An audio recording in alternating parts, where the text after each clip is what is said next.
नमस्कार, news express पर आप सभी का बहुत स्वागत। मैं हूं आपके साथ अभिषेक पुंडी। लंबे वक्त से दुनिया के दिमाग में एक सवाल है कि आखिर अमेरिका पाकिस्तान के इतना करीब क्यों जा रहा है। आखिर वो लालच क्या है जिससे कि पाकिस्तान जैसा एक भिखमंगा देश, जिसका मतलब कोई वजूद नहीं है, अपना कोई खास अस्तित्व नहीं है, उसके पीछे अमेरिका हाथ धोकर क्यों पड़ा है। पाकिस्तान के लिए भारत को मतलब इतना झुक चुका है पाकिस्तान के करीब में अमेरिका, कि भारत और पाकिस्तान को एक तराजू में तोलता है। दावा ऐसा भी है कि लगभग 51 बार भारत और पाकिस्तान के बीच सीज फायर करवाने का क्रेडिट भी लेने की कोशिश अमेरिकी राष्ट्रपति डोनाल्ड ट्रंप कर चुके हैं। भारत के ऊपर टैरिफ भी ला चुके हैं। साथ में बहुत सारी बातें हैं जिससे कि टैरिफ लगाने के साथ साथ रूस से तेल खरीदने को का भी ये दावा करते हैं। लेकिन अब जो करीबी है पाकिस्तान और अमेरिका की, उसके ऊपर एक बड़ा खुलासा हुआ है। हालांकि ये खुलासा पहले भी हुआ है, लेकिन अब आधिकारिक तौर पर इसकी पुष्टि की जा सकती है। मतलब अब इस बयान को कोट किया जा सकता है। दरअसल अमेरिका के पूर्व राजदूत हैं, जिन्होंने जापान में अमेरिका के राजदूत वो रहे हैं। बराक ओबामा के वक्त में वो चीफ ऑफ स्टाफ भी रह चुके हैं। उनकी तरफ से बयान दिया गया है कि ट्रंप ने पैसे और अहंकार के चलते भारत को खुद से दूर कर लिया है। पैसे, अब आप सोचेंगे कि पैसे, ऐसे कितने पैसे पाकिस्तान के पास हैं जो ट्रंप ले रहे हैं। वो खुद एक व्यापारी हैं, खुद अरबपति आदमी है। तो दरअसल ये खेल है बिटकॉइन का। उनके परिवार की कंपनी चलती है बिटकॉइन में, जिसमें पाकिस्तान के सेनाध्यक्ष जो फिलहाल हैं फील्ड मार्शल आसिम मुनीर जो हैं, और कहा तो ऐसा भी जाता है कि जो मौजूदा प्रधानमंत्री हैं शहबाज शरीफ, उन्होंने भी भारी भरकम निवेश किया है। उसी के बाद ट्रंप ने लगातार ये 50-51 बार दावा किया है कि उन्होंने ही सीज फायर करवाया है भारत और पाकिस्तान के बीच। इनका नाम है रहम इमैनुअल। सबसे पहले इनका मैं बयान आपको दिखाता हूं कि क्या कुछ इन्होंने कहा है और कितनी गंभीर बात इन्होंने कही है। दिखाइएगा जरा। भारत चीन के खिलाफ अमेरिका के लिए एक प्रमुख प्रतिपक्ष के रूप में कार्य कर सकता था, लेकिन राष्ट्रपति ट्रंप ने सब कुछ बर्बाद कर दिया। उन्होंने इस घटनाक्रम को एक बड़ी रणनीतिक भूल करार दिया। भारत का कुप्रबंधन जो चीन के खिलाफ एक प्रतिकार है, न केवल विनिर्माण और प्रौद्योगिकी पक्ष पर बल्कि सैन्य पक्ष पर भी। संयुक्त राज्य अमेरिका के राष्ट्रपति ने लोकतांत्रिक प्रशासन के माध्यम से संबंधों को बढ़ाने और गर्मजोशी देने के लिए 40 सालों की सावधानीपूर्वक रणनीतिक योजना और तैयारी को सचमुच बर्बाद कर दिया है।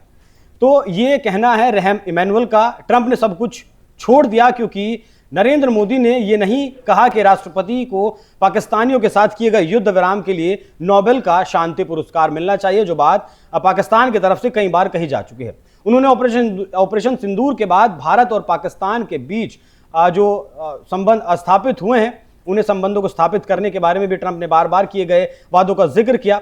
ट्रंप ने अपने अहंकार और पाकिस्तान से मिलने वाले पैसों के लिए जो उनके बेटे और उनके सहयोगी स्टीव विटकॉफ के बेटे को पैसे दे रहा था, भारत के साथ अमेरिका के संबंधों को कुप्रतिबंधित किया। उन्होंने कहा कि यह एक बड़ी रणनीतिक भूल है जिसका चीन ने अपने फायदे के लिए इस्तेमाल किया है। ये रणनीतिक स्तर पर है। देखिए, चीन के लिए अमेरिका के लिए भारत बहुत जरूरी है, क्योंकि अगर चीन को काउंटर करना है एशिया में तो भारत से बेहतर ऑप्शन अमेरिका के पास नहीं है। लेकिन जिस तरीके से रिश्ते पिछले दिनों से बिगड़े हैं, या फिर कहेंगे 20 जनवरी 2025 के बाद से जिस तरीके से भारत और अमेरिका के रिश्ते बिगड़े हैं, उन रिश्तों की वजह से कहीं ना कहीं भारत रूस की ओर ज्यादा करीब पहुंच गया है और चीन की ओर ज्यादा करीब पहुंच गया है। ये जो पैसे का मामला है, जो इन्होंने कहा है, इमैनुअल ने जो कहा है कि पैसे के लालच में, दरअसल ये कहा जाता है कि जो कंपनी है बिटकॉइन की अमेरिका में जो चलती है, उसने एक लेटर साइन किया है पाकिस्तान के साथ। आधिकारिक तौर पर नहीं किया, लेकिन विटकॉफ के जो बेटे हैं और ट्रंप के जो बेटे हैं जूनियर ट्रंप, उनकी भी हिस्सेदारी इस कंपनी में है। और अपने बेटे के और अपने दोस्त के बेटे के करियर को चमकाने के लिए लगातार ट्रंप इस तरीके से देशों के ऊपर दबाव बनवा कर यहां अपनी इन कंपनियों में निवेश कर रहे हैं। इस कंपनी में ऐसा कहा जाता है कि लगभग 60% हिस्सेदारी ट्रंप परिवार की है। और ट्रंप इसी के चलते जब भारी भरकम निवेश फील्ड मार्शल आसिम मुनीर और शहबाज शरीफ के द्वारा किया गया, तब जाकर ट्रंप करीब गए हैं पाकिस्तान के साथ में। रेयर अर्थ मिनरल्स की भी $550 मिलियन की डील की गई है, जिसका कहा तो यह भी जा रहा है कि लगभग 2 से 3 कंसाइनमेंट अमेरिका पहुंच चुके हैं। इस बात को लेकर भी बलूचिस्तान में भारी विवाद चल रहा है। अब देखिए, पाकिस्तान के कितना करीब जा चुका है अमेरिका। अब खुले तौर पर धमकी भी ट्रंप देने लगे हैं भारत के प्रधानमंत्री को। उन्हें आज ही का उनका बयान है कि मैं नहीं चाहता कि भारत के प्रधानमंत्री का राजनीतिक करियर खत्म हो, या फिर मैं नहीं चाहता कि राजनीतिक करियर खत्म किया जाए। एक बार सुनवाइएगा ट्रंप ने क्या कुछ कहा। He's a great man, you know. Modi is a great man. That he loves Trump. Now, I don't know if the word love, I don't want you to take that any different. I don't want to destroy his political career, okay? But you have to understand, I've watched India for years. It's an incredible country. And every single year you'd have a new leader. कि मैंने देखा है कि साल दर साल भारत की सत्ता बदलती है। हालांकि वैसा नहीं है, पिछले 11 साल से तो प्रधानमंत्री नरेंद्र मोदी हैं, उससे पहले 10 साल तक मनमोहन सिंह भी रहे। तो मतलब भारत की सत्ता एक स्थिर सत्ता है, जिसे हिलाने की कोशिश अमेरिका के द्वारा कई बार की गई, लेकिन हर बार विफल ये साबित हुए। तो ये ट्रंप का मौजूदा बयान दिखाता है कि भारत की नीतियों से ट्रंप खुश नहीं है। जिस तरीके से अमेरिका की शर्तों पर ट्रेड डील करने के लिए भारत तैयार नहीं है, उससे बहुत ज्यादा ट्रंप खफा है, कहें कि मतलब बिल्कुल बौखलाए हुए हैं। उसी के बाद उनकी तरफ से बयान दिया गया। बयान तो यह भी दिया गया कि भारत के प्रधानमंत्री ने उन्हें आश्वासन दिया है कि रशिया से वो तेल नहीं खरीदेंगे। दिखाइएगा जरा एक बार उनका बयान।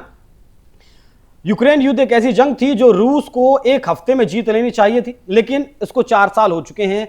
मैं ये युद्ध खत्म होते देखना चाहता हूं। मैं रूस से भारत के तेल खरीदने से खुश नहीं था। आज उन्होंने मुझे आश्वासन दिया है कि वो रूस से तेल नहीं खरीदेंगे। ये एक बड़ा कदम है। हालांकि ट्रंप ने जो बयान दिया उसका खंडन भारत की तरफ से किया गया। विदेश मंत्रालय के प्रवक्ता रणधीर जायसवाल सामने आए और उन्होंने इसका खंडन किया है। वो भी बयान दिखाइएगा जरा क्या कुछ उन्होंने कहा है। साथ में रूस की तरफ से भी इस बयान का खंडन किया गया। भारत बड़ी मात्रा में तेल और गैस का आयात करता है। ऊर्जा के लगातार बदलने वाले माहौल में भारतीय उपभोक्ताओं के हितों की सुरक्षा हमारी प्राथमिकता है। ऊर्जा की कीमतों को स्थिर बनाए रखना और इसकी सप्लाई सुनिश्चित करना हमारे 2 मकसद रहे हैं। जहां तक अमेरिका का सवाल है, तो हम कई साल से अपनी ऊर्जा खरीद का दायरा बढ़ाने की कोशिश कर रहे हैं। पिछले 1 दशक में इसमें लगातार प्रगति हुई। अमेरिका के मौजूदा प्रशासन ने भारत के साथ ऊर्जा सहयोग को और बढ़ाने में रुचि दिखाई है और इस पर बातचीत जारी है। बिल्कुल, क्योंकि पिछले 10 सालों में भारत ने अपनी तेल खरीद का, ऊर्जा खरीद का दायरा बढ़ाया है और मौजूदा वक्त में 40 ऐसे देश हैं जिनसे भारत अपनी ऊर्जा जरूरतों को पूरा करता है। वेनेजुएला पर बैन लगाया तो उसका भी विकल्प भारत ने ढूंढा। ईरान पर बैन लगाया तो उसका भी विकल्प भारत ने ढूंढा। अभी रशिया से तेल ना भारत खरीदे उस कोशिश में ट्रंप लगातार लगे हुए हैं, लेकिन वैसा नहीं हो पा रहा, क्योंकि लगभग $60 बिलियन का तेल हर साल भारत रूस से खरीदता है। रूस की तरफ से भी ट्रंप के इस बयान पर जवाब आया। भारत में जो राजदूत हैं रूस के, उनका बयान दिखाइएगा जरा। उन्होंने कहा कि भारत के कच्चे तेल के कुल आयात का 1/3 हिस्सा रूस से आता है। हम भारत के लिए एक किफायती विकल्प रहे हैं। रूस और भारत की रणनीतिक साझेदारी को दुनिया में स्थिरता लाने वाली ताकत के रूप में देखा जाता है। तो यह बयान साफ तौर पर दिखाता है यह रिश्ता भरोसे की बुनियाद पर टिका है। हम भारत के प्रमुख व्यापारिक साझेदार हैं और ऊर्जा क्षेत्र में भारत के सबसे भरोसेमंद साझेदार भी हैं। रूस से भारत को सस्ता तेल मिलता है, जिससे भारत को हर साल लगभग 50,000 करोड़ रुपए का फायदा होता है। हर साल का बिल लगभग $12.5 बिलियन के करीब का बनता है जो तेल भारत खरीदता है। अभी पिछले महीने जरूर, सितंबर के महीने में जरूर सरकारी कंपनियों ने कुछ तेल कम खरीदा है, 9% की गिरावट जरूर देखी गई है, लेकिन भारत आज भी 1/3 से ज्यादा, लगभग 38 से 40% अपनी ऊर्जा जरूरत को रूस से पूरा कर रहा है। ट्रंप ने इससे पहले भी एक झूठा दावा किया था 2 दिन पहले, जब उन्होंने बयान दिया था कि ब्रिक्स देशों को उन्होंने टैरिफ लगाने की धमकी दी है, जिसके बाद ब्रिक्स में जो देश हैं वो लगातार ब्रिक्स से पल्ला झाड़ रहे हैं और ब्रिक्स से वो अपना नाम वापस ले रहे हैं। ब्रिक्स के वो मेंबर अब नहीं रहेंगे। वो दावा भी ट्रंप का पूरी तरीके से झूठा था, क्योंकि जब यूएन की बैठक चल रही थी उस दौरान भी ब्रिक्स के देशों के विदेश मंत्रियों ने आपस में मुलाकात की। तो लगातार झूठे दावे ट्रंप किए जा रहे हैं। अब तो ऐसा हुआ है कि ट्रंप के जो बयान है उनकी स्वीकार्यता दुनिया में नहीं रही है, जिस तरीके से लगातार ट्रंप झूठ बोलने का काम कर रहे हैं। बाकी यूएस राजदूत ने जो बयान दिया है और जिस तरीके से कहा है, अहंकार और लालच के चलते सिर्फ अपने बेटे के करियर को स्थापित करने के लिए भारत जैसे देश से दुश्मनी मोल लेना या फिर भारत जैसे देश को दूर कर देना, भारत जैसे देश से रिश्ते खराब कर लेना, ये किसी भी सूरत में अमेरिकी नीतियों के अनुकूल तो नहीं है। मगर जिस तरीके से यूएस के पूर्व राजदूत ने यह खुलासा किया है, उस पर आप लोग क्या सोचते हैं, आपकी क्या राय है, कमेंट बॉक्स में जरूर बताइएगा। नमस्कार।